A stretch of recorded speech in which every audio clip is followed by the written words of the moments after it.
Fala, povo lindo, tudo bem com vocês? Espero que todos estejam bem. É o seguinte, dando sequência aí na matéria, a gente está trabalhando a apostila 7, tá? Não sei se vocês repararam, mas na apostila 7 eu fiz ela temática, tá? O primeiro módulo, o módulo 19, a gente trabalhou a prova da FUVEST, onde eu passei para vocês dicas do que cai, número de questões, se tem na primeira fase, se não tem na segunda, se tem na segunda fase, se é para responder em português, se é para responder em inglês, se tiver na segunda fase, que tipo de coisa que pede, se cai texto, se cai cartoon, se cai tirinha, se cai gramática, não é isso?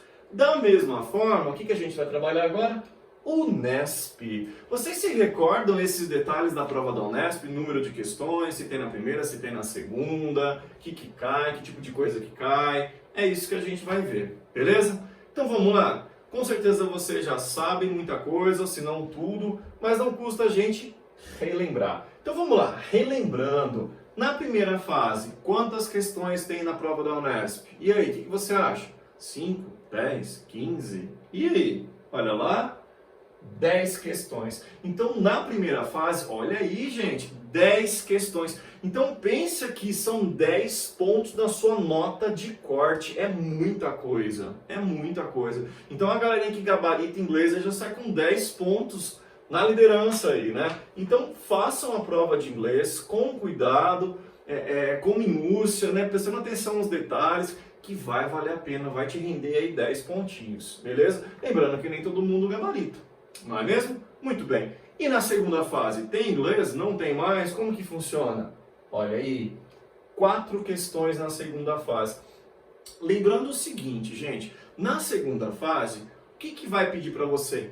Na primeira fase, pode ser que caia texto, a gente já vai falar com mais detalhes, e pode ser que caia gramática também. Já na segunda fase, não rola gramática, tá bom? E é interpretação de texto. Então, e para responder em qual língua? Português. Aí muita gente me pergunta, fala, puxa, Helder, mas a prova de inglês, por que o cara pede para responder em português? Pelo seguinte, vamos supor que caiu na tua segunda fase lá um texto falando sobre célula-tronco.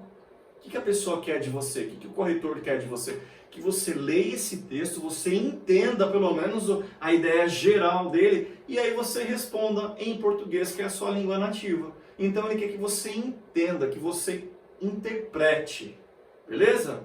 Essa que é a ideia e isso por que eles pedem para responder em português, belezinha? Muito bem. Falando em prova, que tipo de coisa que pode cair? Fala assim, texto, mas vamos lá, só texto? Olha uma variável, cartoons. Então pode ser que apareça alguma coisa relacionada a cartoons, então presta atenção que vai aparecer alguma coisa aí para você, tá bom? O que mais? Charge. Cartoons, charves, tirinhas. Assim, gente, muita gente enrosca nisso. Por quê? Às vezes você consegue traduzir tudo, não é? Tudinho. Só que na hora que você vai responder, você não acha a resposta certa. Então, lembrando que cartoon, você tem que prestar atenção nos detalhes, nos desenhos, nas imagens, que são informações não verbais, tá? Isso são informações para vocês, não tá lá para enfeitar a prova, tá? Então, cuidado com isso, ok? Muito bem. O que mais? Trechos de música. Olha, já caiu na segunda fase, por exemplo, que eu me recordo, um trecho da música do Bob Marley, por exemplo. Só que aí pedir, inclusive, vocabulário específico. Então toma cuidado, hein? Pode ser que caia alguma coisa aí para vocês. Então vamos lá. Cartoons, charges, trechos de música. O que mais? E os próprios textos, né? Que sempre caem aí para você. Lembrando que é interpretação. Beleza? E gramática, Helder? Pode ser que caia, tá bom? Vou destacar algumas coisas. Voz passiva. Gente, voz passiva é importante, inclusive em português. Lembrando que voz passiva é quando você faz a inversão da frase. Então, por exemplo, se eu falo assim, ó, Pedro come chocolate. Quando eu jogo isso para passiva, fica como? Chocolate é comido pelo Pedro. Beleza? E muitas vezes no vestibular não é bonitinho assim, transforma em voz passiva. Não, muitas vezes reescreva sem alterar o sentido. Se aparecer alguma coisa assim, gente, esse enunciado, reescreva sem alterar o sentido, saibam que é voz passiva. Porque eu não mudo o sentido eu falar que o Pedro come chocolate, chocolate é comido pelo Pedro. Eu só faço essa inversão. Beleza? Cuidado com isso. O que mais? Reported disputes. speech. O discurso indireto é aquela coisa assim, ó. Eu gosto de sorvete. Aí você ouviu isso daí e vai contar para alguém lá fora. Olha, o Elder disse que ele gostava de sorvete. Gente, reported speech é quando você fala o que uma outra pessoa falou. E quando você fala o que uma outra pessoa já falou, a fala dela está no passado, já foi dita. Então o que é importante você fazer? Você vai escolher aquela alternativa que voltou um tempo da frase que está lá. Tá? Então, se tiver no presente, ela vai para o passado. Se tiver no presente contínuo, passado contínuo. E assim por diante. Então, não esqueçam de escolher a alternativa que foi voltado um tempo. Importante isso, ok? Muito bem. O que mais? Conditionals. Lembram dos conditionals? Aquela história do if clause, né? Principalmente do if. Aí você tem que associar tempos verbais. Por exemplo, o presente ele pode ir com dois. Pode ir com imperativo ou com will. O passado simples, ele vai com would. O passado perfeito, que é had mais verbo na terceira, vai com o condicional perfeito, que é would have mais verbo na terceira. Então não esqueçam disso, essa associação de tempos verbais. São os conditionals. Beleza? Muito bem. O que mais? Modal verbs. Modal verbs têm aparecido bastante aí nos vestibulares, tá bom? Modal verbs são aqueles verbos específicos com características próprias. Por exemplo, can, o must, o should, o may, o might, o need, né? As três características que eu destaco nesses verbos, todos eles são auxiliares, ou seja, você pergunta e você nega com eles, tá bom? Sempre depois de um verbo modal, você vai observar que o verbo que vier depois, ele tem que estar no infinitivo, detalhe, sem o to, não esqueçam disso, tá bom? Infinitivo sem o to. E a outra característica importante é no presente simples, se o sujeito é he, she ou it, o que você tem que fazer? Colocar um S, colocar um ES ou colocar um IES. Isso não acontece nos modais. Eles são iguais para todas as pessoas. Beleza? Muito bem. Tem mais alguma coisa? Tem. Degrees of adjectives, é aquela história de comparativo, superlativo. Lembra disso? Pois bem, tem um lance dos adjetivos curtos, adjetivos longos. Tem os três irregulares, que é, por exemplo, good, ou bad and far, tá? E assim vai, tá bom? Então, esses são os principais tópicos de gramática que eu destacaria para vocês. E aqui estão as variáveis, quando fala assim em texto. Beleza? Vamos fazer uns exercícios? Olha aí, ó. Seguinte, pega aí no módulo 20, tá bom? No módulo 20 eu coloquei algumas questões da prova da Unesp, tá? Então vamos lá. Essa primeira parte caiu, deixa eu ver o que é aqui. É um quadrinho. Nesse quadrinho é bem curtinho, quase não tem vocabulário. Você vai observar embaixo da imagem, a primeira linha tem as duas palavras que eu separei. Como são só duas palavras, eu não vou nem dar aquele tempinho para você procurar, que é bem tranquilo e essas palavras provavelmente você sabe também. O que é o weather? Sometimes it's raining, sometimes it's snowing, sometimes it's sunny, sometimes it's hot, sometimes it's cold. Isso eu estou falando isso mesmo, do tempo, do clima, né? Isso mesmo, anota aí para você não esquecer. Mais uma. Hey, you should pay attention to your English class. That's a piece of advice for you. That's for helping you. O que é isso? É conselho, né? Então, advice é um conselho. Belezinha? Muito bem. O que vocês vão fazer? Vocês vão fazer para mim agora só o exercício número 1, tá? Como vocês estão acostumados, você vai pausar o vídeo aqui, responder a questão número 1. Capricha aí, hein? E eu já volto para corrigir. Vai lá, gente!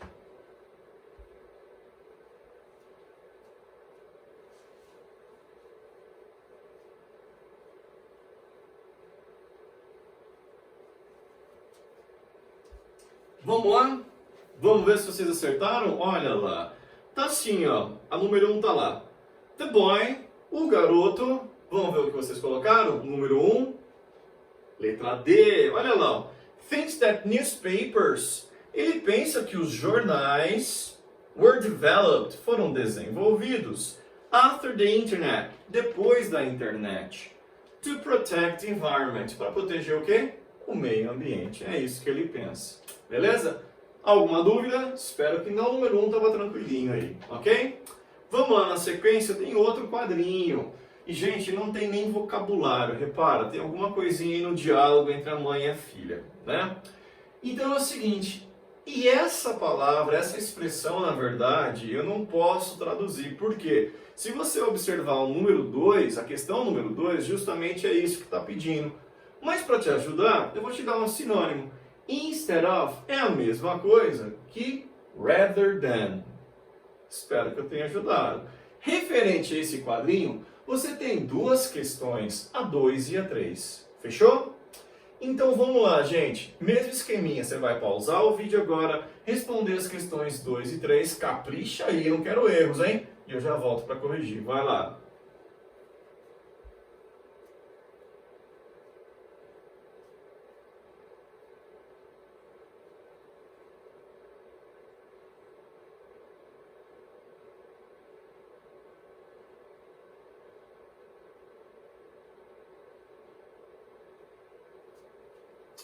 Vamos lá? Então apareceu aí para vocês a questão número 2 e 3. A 2 era para tá fácil, hein?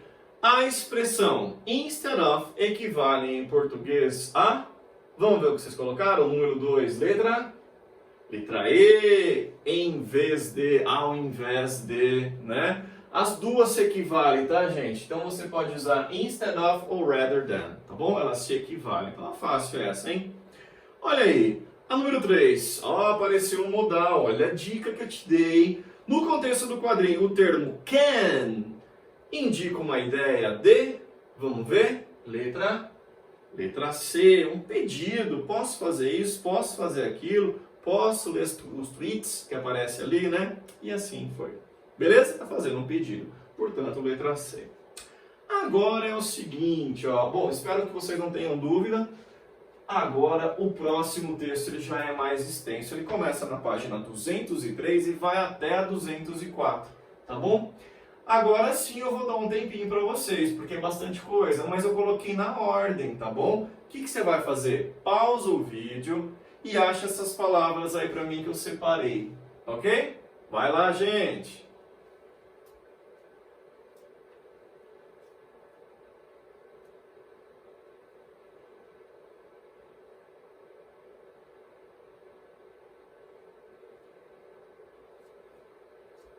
Vamos lá? Oh, this is a waste of time. O que é waste? Isso mesmo, você já viu essa palavra. É desperdiçou, desperdício, né? Waste. Waste está como verbo aí. Anota aí. Tá na segunda linha, né? Quarta linha agora. It was released a new movie, some new series. O que é released? Isso mesmo. É lançou ou lançado. Anota aí. Mais uma. Tiny, it's very small. Isso mesmo, é minúsculo. Anota aí. Mais uma. O que é brain? We're talking about your brain. Isto. Seu cérebro. Ok, cérebro. Mais uma. Onde está aqui agora? No segundo parágrafo. Patterns. For example, McDonald's is supposed to have the same pattern. Anywhere you go, the same level, the same quality. Mantém os mesmos? Isso mesmo. Padrões. Show de bola. Padrões. Mais uma. Literacy is the ability of reading, writing. E aí? Isso mesmo. É a alfabetização. Ok? Anota aí para você não esquecer. Mais uma. Falei agora de pouco, né, quando eu dei o exemplo. Skills are abilities. Essa você já sabia. São habilidades. Perfeito. Caregiver, eu não sei se você lembra. For example, if your grandmother is sick, you are supposed to hire a caregiver. It's a person who helps to take a shower, to feed, to clean, to walk. Então são os ou as cuidadores, né? Principalmente uma avó, por exemplo, que já está bem debilitada, tem que ajudar a tomar banho, tem que ajudar a comer, se trocar, enfim. Aí tem os cuidadores que são contratados, ok? Isso aqui eu acho que você não conhecia. Pet the Bunny. Are books for kids. Ok? Isso. São livros infantis, é uma série. E essa série Pet the Bunny é aquela série de livros que estimula os sentidos da criança. Então, tem assim, textura, tem coisas com pelo, sabe assim, para a criança sentir, tem essas sensações. É essa série aí, Pet the Bunny, ok? Poverty, when you're talking about poor people, que é pobreza. Muito bem, pobreza. Mais uma que apareceu aí para vocês. O que são as gaps? Hein? Lembrou? Isso mesmo. São as lacunas, né? Muito bem. To change the slide here, I'm using a gadget. O que é um gadget? Isso mesmo. É um dispositivo, um aparelho, né? Uma engenhoca e assim vai. Ok? Muito bem, povo lindo. Referente a esse texto, esse vocabulário que a gente viu, eu separei duas questões, a questão 4 e a questão 5. Então o que você vai fazer? Você vai ler o texto observando esse vocabulário que eu passei e responder essas essas duas questões, da 4 e 5. Capricha aí, vamos fechar com chave de ouro. Vai lá, gente!